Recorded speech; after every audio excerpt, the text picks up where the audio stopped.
Buenos días.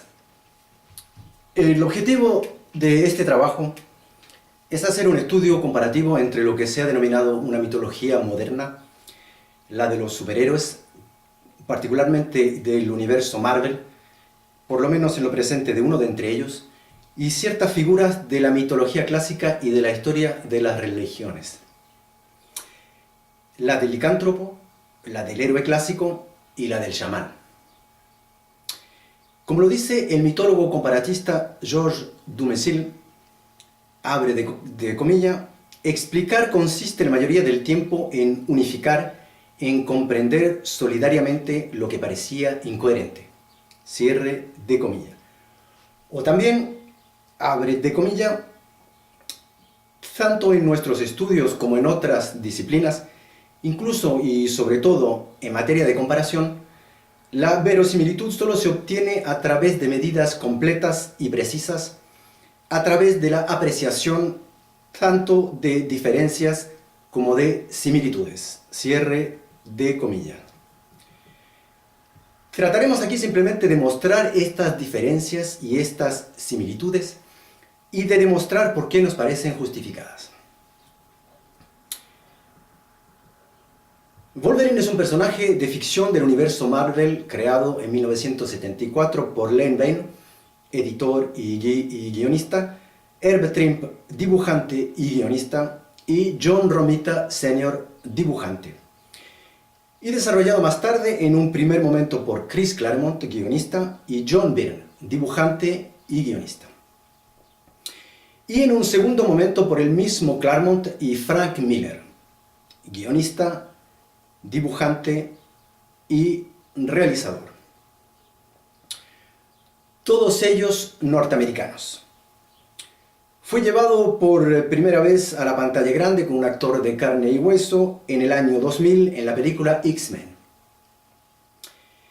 En los cómics publicados en América Latina y en España le dieron varios nombres: Glotón, Lobezno, El Tuerto, Logan, Arma X, etc. Para simplificar este estudio que le es dedicado, nos basaremos de preferencia en el personaje de la pantalla grande, interpretado por el actor Hugh Jackman, pero cuando tengamos que ahondar más en los aspectos que consideramos como más relevantes de su personalidad, nos referiremos también a su modelo original, el del universo Marvel, en el cual por lo demás los films se han inspirado. Lo explicitaremos cuando sea el caso. Primera parte, Wolverine y la figura del licántropo. La primera figura con la cual vamos a comparar a Wolverine es evidentemente la del hombre lobo. Pero este fenómeno llamado licantropía se sitúa en el marco más amplio de lo que se ha denominado zoomorfismo o teriomorfismo, que consiste en la transformación de un hombre en animal o a veces lo contrario. Abre de comilla. En Europa fue mayoritariamente el lobo o el oso por ser animales muy peligrosos, con una presencia vertiginosamente mayor que la actual en un contexto muchísimo más rural. No obstante, abundancia y peligrosidad fueron extremos aplicables por cuanto toca el estudio de otros zoomorfos, al tigre en la India, China, Japón y ciertas partes de Asia meridional, al león, la hiena y el leopardo en África, al jaguar y el puma en Latinoamérica, o al oso en Europa septentrional y Asia, entre otros animales y latitudes. Cierre de comilla. Tan grande es la universalidad de esta creencia.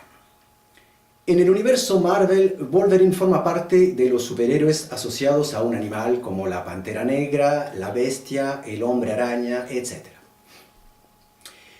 Esta característica es evidente en primer lugar en su apariencia física, entre hombre felino y hombre lobo, y también por supuesto por la existencia de sus garras retráctiles. En segundo lugar, a nivel psicológico, toda su vida es una lucha para no experimentar una regresión a una fase animal. En tercer lugar, a nivel de algunos de sus poderes, 5 sentidos hiperdesarrollados y capacidades atléticas fuera de lo común. Y finalmente su nombre, Wolverine, equivalente en español al glotón, el de un animal de la familia de los mustélidos, mamíferos del orden de los carnívoros con cuerpo alargado y piernas cortas, que vive en el Gran Norte canadiense, de donde el personaje también es originario, o sea, en medio de la nieve, reconocido como un carnívoro particularmente salvaje.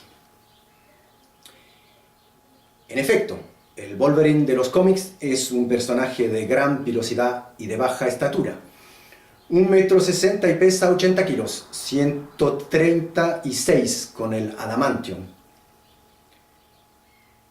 La idea original de los creadores del personaje es que una vez enojado, nada lo detiene. Abre de comillas. Su carácter principal consiste en una ferocidad poco común que lo impulsa, a pesar de su pequeña estatura, a atacar a adversarios más corpulentos y fuertes que él. Cierre de comillas. El actor Hugh Jackman es, sin embargo, un hombre de alta estatura, 1,88 m. Esta elección es probablemente motivada por la influencia del modelo hollywoodiense. Abre de comillas. El lobo es sinónimo de salvajismo. Cierre de comillas. Pero, como todos los símbolos, y según el contexto, posee varias interpretaciones, pudiendo estas ser ambivalentes y también a veces contradictorias. Así es positivo, abre de comillas, si uno nota que puede ver en la oscuridad. Se convierte entonces en un símbolo de luz, solar, héroe guerrero, antepasado mítico. El creador de las dinastías china y mongola es el lobo azul de origen celeste. Cierre de comillas. Esta figura también puede convertirse en un símbolo de la fecundidad celeste, lluvia, abre de comillas, cuya unión con la cierva blanca o color leonado, representación de la tierra, situaba al origen de ese pueblo, el pueblo mongol, la hierogamia tierra-cielo. Cierre de comillas. Por otro lado, abre de comillas, China conoce también un lobo celeste, la estrella Sirius, que es el guardián del palacio celeste, la Osa Mayor. Se puede observar, sin embargo, que ese rol de guardián deja paso al aspecto feroz del animal. Evoca una idea de fuerza mal controlada, gastándose con furor pero sin discernimiento. Cierre de comillas. Siguiendo en el marco de la figura positiva, pero esta vez terrenal, asociada a la fecundidad de la tierra, e incluso tónica, subterránea, infernal, se puede citar el ejemplo de la loba de Rómulo y Remos al origen de la fundación de Roma. Abre de comillas. Rómulo y Remo son hijos de Marte, dios de la guerra vinculado al lobo, y de la vestal Rea Silvia, quien se deshizo de ellos Tíber abajo. La loba lupina los salvó y amamantó. Cierre de comillas. En lo que concierne el aspecto tónico negativo, abre de comillas, lo vemos aparecer ya en la mitología grecolatina con la loba de Mormoliseo, el manto de piel de lobo con el que se viste Hades, señor de los infiernos, las orejas de lobo del dios de la muerte de los etruscos. También es una de las formas que toma Zeus Licaios, a quien inmolaban seres humanos en sacrificio en tiempos en que reinaba la magia agrícola, para poner un término a las sequías, a las catástrofes naturales de todo tipo. Zeus vertía entonces la lluvia, fertilizaba los campos, dirigía los vientos. Cierre de comillas. Esta valorización negativa va a acentuarse aún más durante la Edad Media europea, donde bajo el impulso de la Iglesia Católica, y a pesar de algunas historias de hombres que se transforman en lobos para poder combatir brujas, el lobo y el hombre lobo se convertirá en una figura francamente diabólica. Se convertirá en la encarnación misma del mal, porque se le considerará, abre de comillas, inevitablemente conectado con el dominio de la brujería, las maldiciones, las posesiones infernales o lo demoníaco y el espiritismo. Alimentará y dará una razón de ser a la temible Inquisición. cierre de comillas. En lo que concierne más específicamente a la figura del licántropo, el primero probablemente de la historia de la humanidad fue Licaón. De ahí viene el nombre por lo demás, licos, lobo, antropos, hombre. Ovidio cuenta su historia en el libro 1 de las Metamorfosis.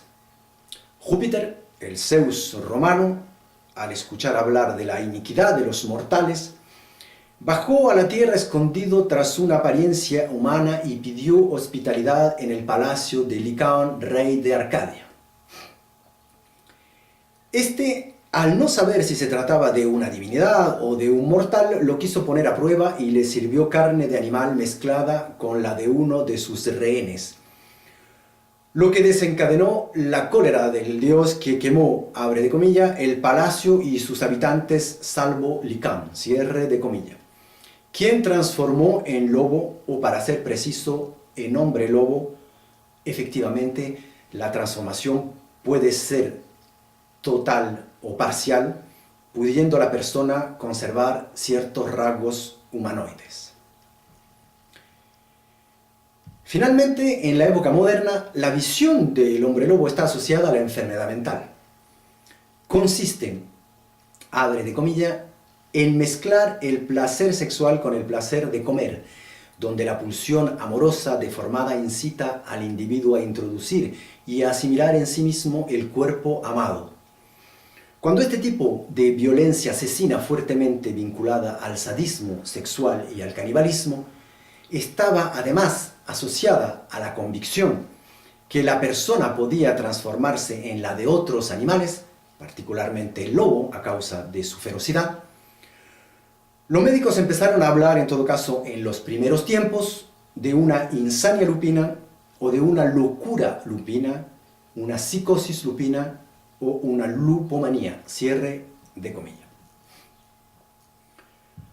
Uno de los ejemplos más célebres de la literatura, que también tuvo una gran posteridad en el cine, se encuentra en la obra del escritor inglés Robert Louis Stevenson, abre de comillas, A nadie escapa que el Dr. Jekyll y Mr. Hyde es una historia de hombre lobo inconfesa, cierre de comillas.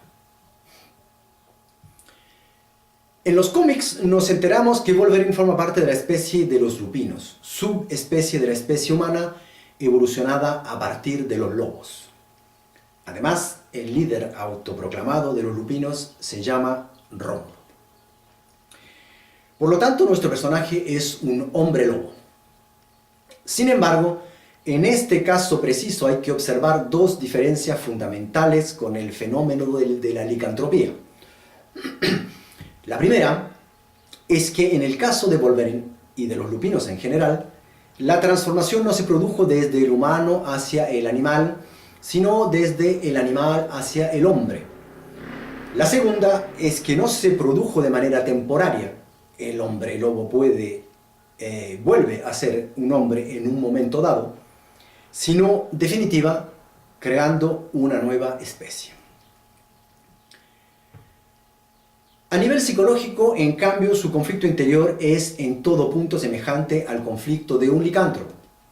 Como ya lo dijimos, la característica principal de Wolverine, y es eso probablemente lo que ha contribuido a que se convierta en un personaje tan célebre, es su relación conflictiva con su animalidad, en el sentido de ferocidad. Pasa su tiempo resistiendo a sus instintos de predador, resistiendo para no experimentar una regresión a la fase animal. Lucha constantemente contra su animalidad no asumida, que por lo demás muchas veces odia. Participó en varias guerras y durante mucho tiempo fue asesino a sueldo, entre otras cosas. Se podría decir que su apariencia, como en el caso de Licaón, después de su transformación por Júpiter, es una metáfora, una manifestación en el plano físico de su estado psicológico, el reflejo de una pulsión de destrucción latente. Otro punto común es el fenómeno de la amnesia. La mayoría del tiempo, al recobrar su apariencia humana, el licántropo no recuerda las atrocidades que cometió cuando era un lobo, lo que se explica fácilmente.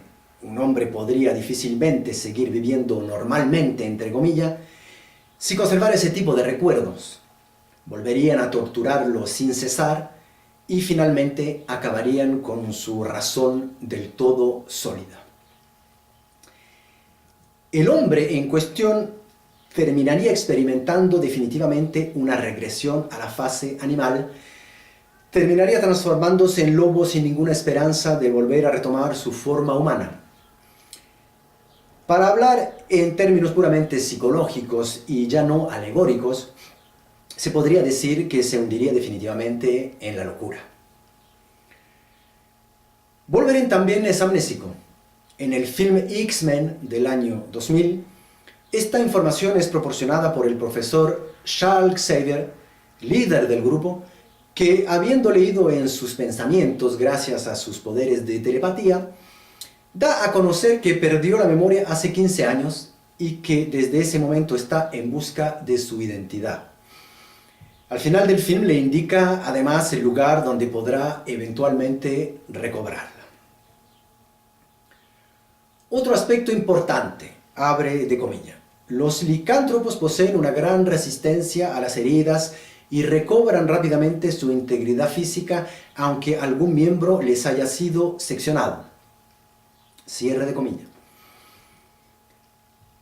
También es el caso para Wolverine. Uno de sus poderes más importantes, si no el más importante, es su poder curativo o poder de autocuración, regeneración de los tejidos, que le permite cicatrizar casi instantáneamente después de una herida y de mantenerse joven porque también aminora considerablemente su proceso de envejecimiento. Se pueden hacer dos observaciones al respecto.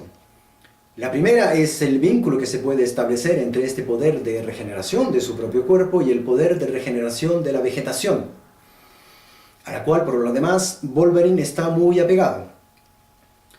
La que acercaría al personaje por un lado a la figura del lobo celeste distribuidor de la lluvia, así como a aquella terrestre del animal, y por otro lado a los dioses ligados a la fecundidad. Y esto también podría explicar de cierta manera y hasta cierto punto su atracción por Jean Grey. En efecto, esta es, en el momento en que la conoce, potencialmente el Fénix, criatura que parece poseer las mismas características que su homóloga de la mitología clásica, a saber, el poder de morir y de renacer, es decir, de regenerarse. La segunda observación es el lazo que se puede establecer entre ese mismo poder y el de ciertos animales. Efectivamente, el mamífero lobo posee cierta capacidad de regeneración de los tejidos de su cuerpo, pero no tiene la facultad de reconstituir partes enteras de este, miembros, por ejemplo, después de que hayan sido seccionadas, como ningún otro mamífero por lo demás. La salamandra es conocida por poseer esta particularidad. ¿Por qué entonces asimilar al licántropo y a Wolverine a esta categoría? Porque siendo el lobo, el mamífero, considerado como una especie de campeón de la supervivencia, el licántropo vendría siendo, gracias entre otras cosas a ese poder agregado, un superlobo, un supercampeón de la supervivencia. Y es lo mismo en lo que concierne a Wolverine, calificado en el film X-Men 2 del año 2003 por William Stryker, líder de un grupo de mutantes asesinos del cual nuestro personaje había formado parte, de superviviente. Esta característica, el poder regenerador, sería entonces, una vez más, un reflejo, una metáfora, una manifestación en el plano físico de una aptitud psicológica, la capacidad de supervivencia llevada a un nivel suprahumano.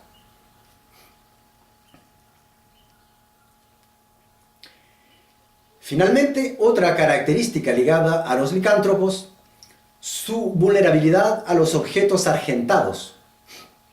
Abre de comilla, no parece provenir de la antigüedad y en lo referente a las balas de plata, obviamente no será concebible hasta la aparición de las armas de fuego. Cierre de comilla. La plata, abre de comilla, blanca y luminosa, es símbolo de pureza. Cierre de comilla. Por otro lado, abre de comilla, las noches de luna llena son invocadas como la principal causa de transformaciones involuntarias en lobo según las creencias modernas, pero son poco mencionadas en los relatos antiguos. Cierre de comilla. La luna, abre de comilla, atraviesa distintas fases y cambia de forma. Cierre de comilla. Por lo tanto, es un símbolo de transformación. El licántropo se transforma, cambia de forma durante las noches de luna llena, es decir, que llega a la plenitud de su potencia, de su ser, al mismo tiempo que ella. Un lazo une los dos símbolos. Abre de comilla. En el sistema de las correspondencias de los metales y de los planetas, la plata está relacionada con la luna. Cierre de comilla. O sea que la fuente de la transformación del licántropo, la luna, también es la fuente de su destrucción, la plata. En el caso de Wolverine, la fuente de sus poderes es en parte natural, la mutación, y en parte artificial, el injerto en su esqueleto, incluso en sus garras retráctiles, de la sustancia llamada adamantium, aleación de metal indestructible, de color blanco por lo demás como la plata, encontrado en un meteorito en África. En el film X-Men Orígenes Wolverine del año 2009, vemos cómo obtiene ese esqueleto a través de una operación, a la cual consiente porque piensa con razón que le hará lo suficientemente fuerte como para vengarse de su hermano Víctor. Más tarde se nos hará saber que en realidad esta es parte de un proyecto secreto más amplio llamado Arma X, cuyo objetivo es la creación, a partir de los mutantes, de un super soldado capaz de destruirlos.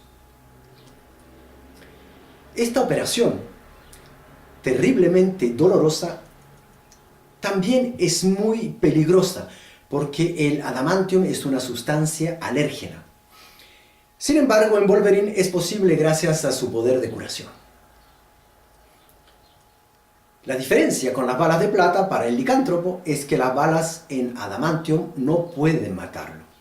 Su cuerpo las expulsa como expulsa con mayor razón cualquier otro objeto que se introduce en él.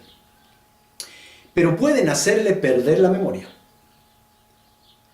Eso es lo que ocurre por lo demás al final del film del que hablamos, donde William Stryker, también principal responsable del injerto del metal, le dispara balas de adamantium en la cabeza cuyo impacto provoca su amnesia.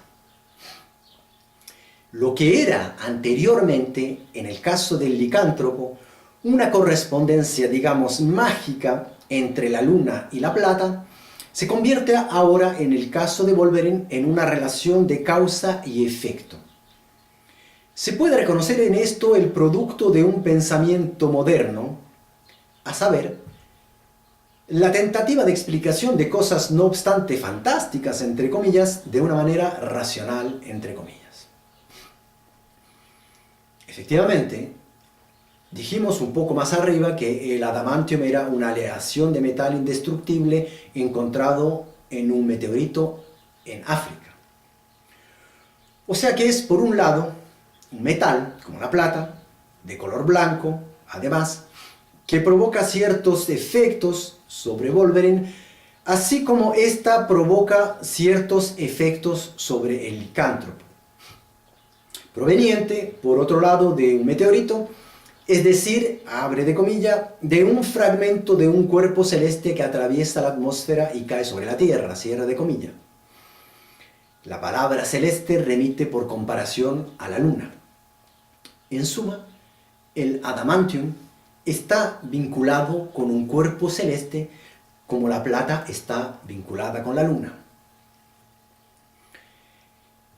Estos tres elementos: 1. Facultad de recuperar su integridad física. 2. Vulnerabilidad a un metal. Y 3. Amnesia. Están en el caso de Wolverine explícitamente interconectados.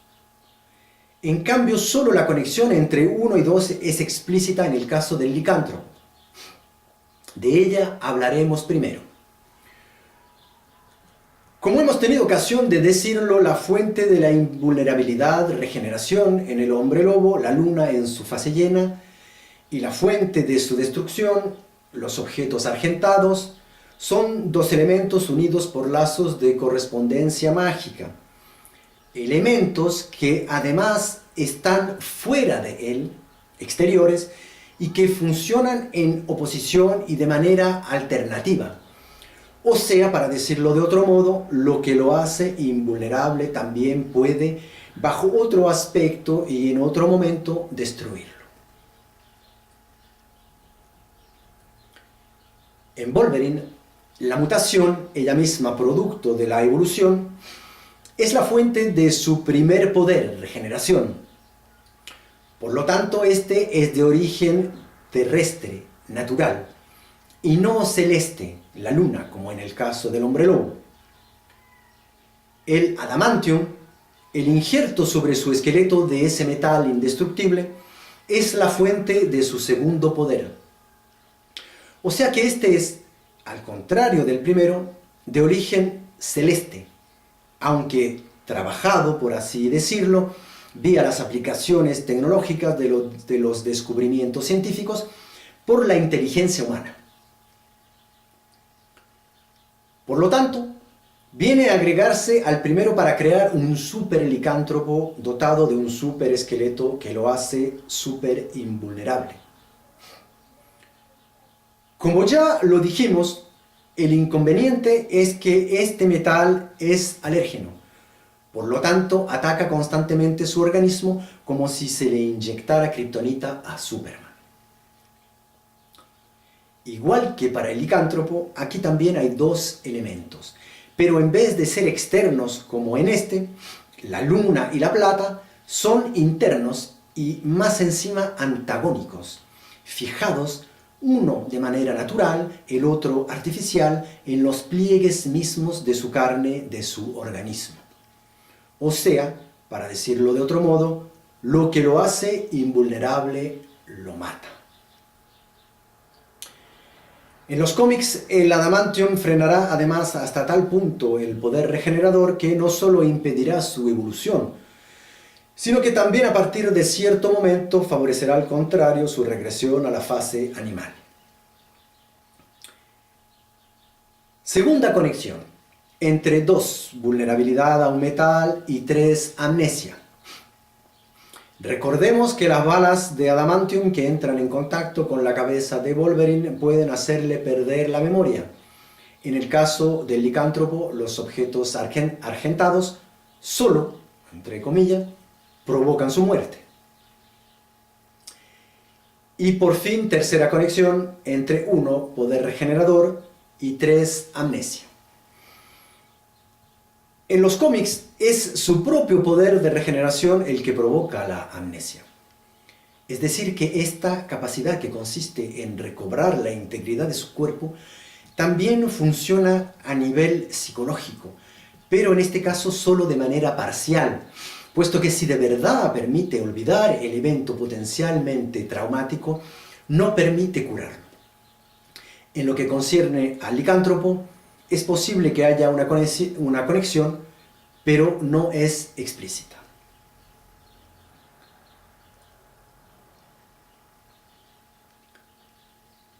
En los cómics, en un episodio titulado Cisma, los X-Men van a separarse en dos grupos. El primero se irá con Scott Summers, el segundo se quedará con Wolverine.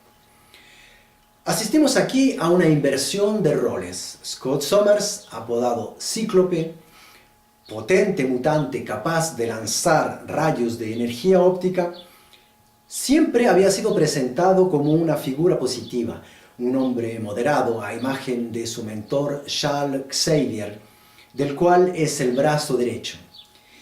Y he aquí que este personaje se radicaliza creando un instituto donde considera a los mutantes a cargo suyo como soldados que deben ser preparados para una guerra. En cambio, Wolverine, que es el personaje desmesurado que conocemos, funda el Instituto Jean Grey, donde se considera que los mutantes, miembros de este, deben, además de su preparación guerrera, convertirse en personas educadas y responsables. De esta manera adquiere, quizás por primera y única vez en su historia, la dimensión de un lobo azul de origen celeste, tal como lo hemos descrito anteriormente.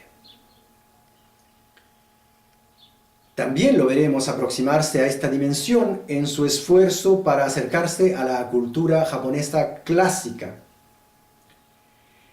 En su esfuerzo por encarnar la figura de un samurái fallido, dirá Frank Miller al origen de esta idea, samurái totalmente atípico, o más bien un ronin, un samurái sin amo, que combate contra ninjas, guerreros de la oscuridad, contra yakuzas, miembros de las mafias japonesas, u otros samuráis pervertidos. La mayor parte del film Wolverine Inmortal, estrenado en el año 2013, se desarrolla en Japón. La influencia del budismo de tipo Zen y del shintoísmo, religión primitiva o primera de Japón, basada en el culto de los kami o espíritus de la naturaleza, tradiciones que han profundamente influenciado la cultura japonesa, ha transformado la guerra y todos sus elementos constituyentes en vía de las artes marciales. Vía, do en japonés, implica una visión que preconiza la calma del espíritu y que va más allá del arte del combate. Una de las imágenes más utilizadas para ilustrar esta actitud es la que pone en escena la luna y el agua. Si esta última se mantiene inmóvil, permite que la primera se refleje en su superficie, al contrario de lo que pasa cuando está agitada. El agua representa al espíritu, la luna al mundo alrededor. Un espíritu agitado, confuso, deforma la realidad. Trasladada al ámbito de las artes marciales, esta visión es la afirmación que para la eficacidad en combate, la calma del espíritu es superior a la furia o cólera guerrera, de la que hablaremos más tarde, y que la actitud que preconiza la victoria sobre sí mismo es superior a la que preconiza la victoria sobre los demás. Uno piensa evidentemente en ese ícono de la cultura japonesa, considerada como el samurái más célebre de la historia de Japón, Miyamoto Musashi, que por lo demás al final de su vida escribió un libro titulado El libro de los 5 anillos. Su historia es novelada por Eiji Yoshikawa en 3 obras: La leyenda del samurái, El camino de la espada y La luz perfecta, donde describe la transformación de un personaje de una fase prácticamente animal a una fase de iluminación espiritual a través de la vía de las artes marciales. En lo que concierne el rol de guardián, recordemos, abre de comillas, que deja paso al aspecto feroz del animal. Evoca una idea de fuerza mal controlada, gastándose con furor pero sin discernimiento. Hay 2 variantes interesantes de este rol, pero ya no en el sentido de guardián, por ejemplo, de un tesoro, sino en el sentido de protector. Primero, en el filme X-Men, donde vemos a la joven mutante Mari Dankanto, 17 años, apodada Rogue, en lucha contra sus poderes. Estos absorben la energía vital o el poder de cualquier ser humano o mutante que entre en contacto directo con ella, piel contra piel. Todo poder constituye para cualquier superhéroe una verdadera maldición, pero en esta lista este es probablemente el peor. Poco después de haber estado cerca de matar a un joven que la besaba, la emoción amorosa había desencadenado su mutación. La encontramos en Alberta del Norte, en Canadá, donde se encuentra con Wolverine, que acepta sin ninguna ganas de llevarla en su camioneta. A partir de ahí se convierte de cierta manera en su protector. Más tarde los encontramos a los dos en el Instituto Charles Xavier, escuela para jóvenes mutantes disfrazada en escuela para superdotados. Y una noche, como dormían en la misma pieza, Rogue se despierta a consecuencia de gritos que da Wolverine provocados por pesadillas del cual es objeto. Ella trata de despertarlo, pero las garras de este surgen inoportunamente y la atraviesan de par en par. Aquí hay claramente una inversión de roles. El protector se transformó en agresor involuntario, puesto que dormía, de la que se suponía tenía que proteger, y aquello en el momento mismo en que ésta se había convertido en su protector porque trataba de cuidar su sueño. Esta inversión se debe a que el protector no hizo su trabajo de protector, no asumió realmente su rol, no tomó sus responsabilidades. Al contrario, se convirtió en un peligro para su protegida. El guión llevará esta inversión hasta sus últimas consecuencias. En efecto, en el momento en que las garras la atraviesan y en que Wolverine se despierta y, dándose cuenta de lo que acaba de hacer, las vuelve a guardar precipitadamente, Rogue, probablemente gracias a un reflejo de supervivencia desesperado, pone su mano desnuda sobre su cara como una caricia y empieza a apropiarse su poder. Vemos el cuerpo de Rogue cicatrizar rápidamente gracias al poder regenerador de Wolverine, pero con su mano posada todavía sobre el rostro de este, ella sigue absorbiendo sus poderes y con ellos su vida. Cuando logra sacarla, él está en el suelo al borde de la muerte. O sea que el protector no solo agredió a su protegida, sino que ésta se defendió, entre comillas, y casi lo mató. A consecuencia de este accidente, Wolverine, de nuevo en pie, promete solemnemente a Rogue ser su protector. Es en ese preciso momento, ironía del destino, que Magneto le dará una lección y raptará a Rogue. Y al final del film, dejándola esta vez voluntariamente a absorber su poder, le salvará incluso la vida arriesgando la suya propia.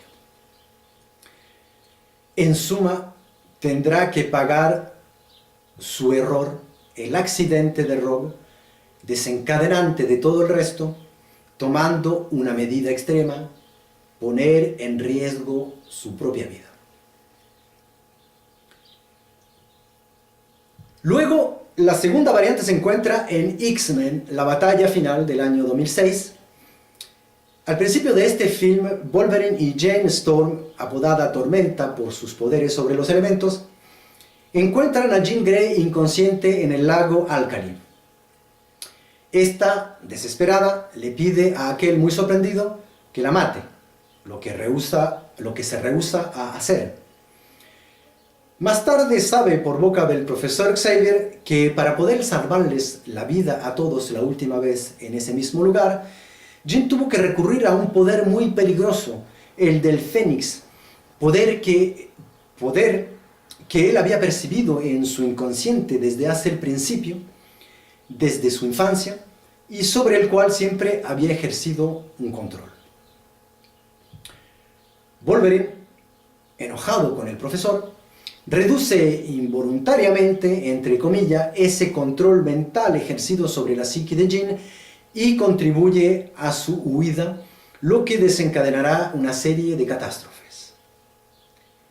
Esta mala decisión, porque como lo veremos tendrá que pagar por ella un precio muy elevado, está probablemente motivada por el hecho de que el conflicto de Jean funciona como un espejo de su propio conflicto, la regresión incesante que tiene que ejercer sobre sus instintos.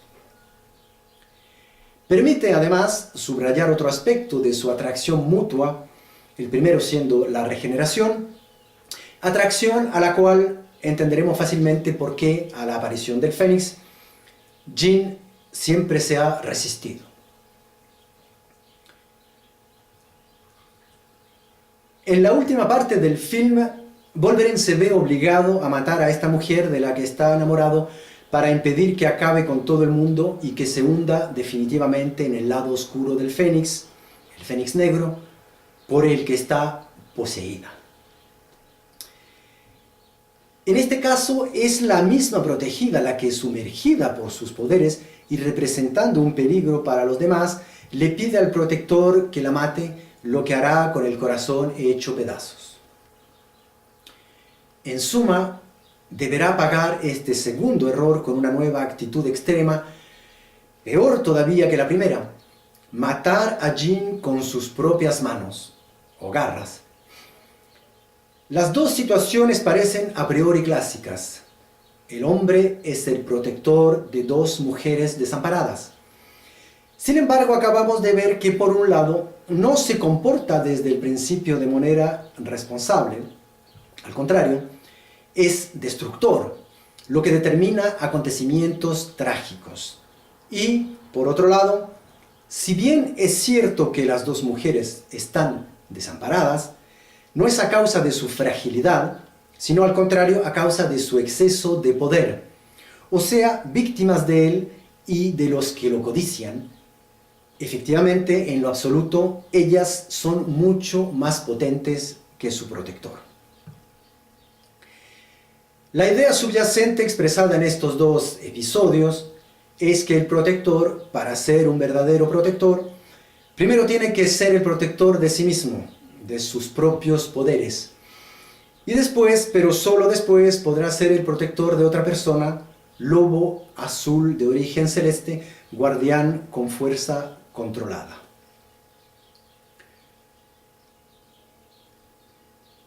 Por último, para este estudio también es particularmente importante mencionar los Berserkers, temibles guerreros escandinavos que, abre de comilla, entraban en combate igual que los célebres Gurkha nepalíes, poseídos por el demonio, en trance, indiferentes al dolor, con una fiereza, fuerza y habilidad demoledoras. Por encima de la cota de mallas, al parecer, llevaban el cerk, una piel de lobo o de oso que creían les proporcionaba la fuerza y habilidades del animal. Cierre de comillas.